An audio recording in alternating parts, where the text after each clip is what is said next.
Мощной струе питьевой воды искренне радуются жители 119-го микрорайона. Мы ездили в Горький за водой, а потом уже, когда первые колонки были открыты, мы более туда вниз ездили за водой все.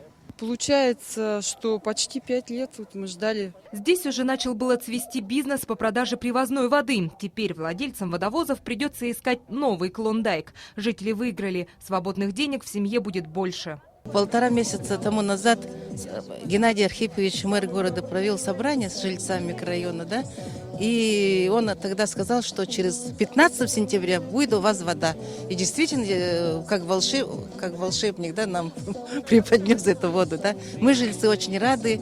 Мэр города объясняет, как чистая вода стала реальностью для жителей отдаленных поселков города. Вода, она потом стабильно подойдет, мы будем по программе «Чистая вода», которая Единая Россия, партия Единая Россия сегодня провозгласила, и сегодня реально уже делаем.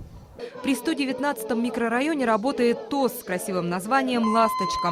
Его члены не только будут зорко следить за исправностью нового водозабора, но и активно работать над улучшением качества жизни в поселке. Власти города призвали их принять участие в конкурсе ТОСов.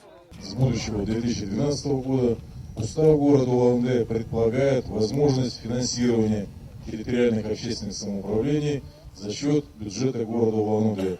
Но для этого надо обязательно, конечно, выиграть конкурс. В 119-м микрорайоне проживает много молодых семей. У многих есть дети. И они ждут, что чиновники будут лить не только воду, но и решать другие проблемы. Инна Изыхеева, Бояр Жигмитов, Виктор Агафонов. Вести, Бурятия.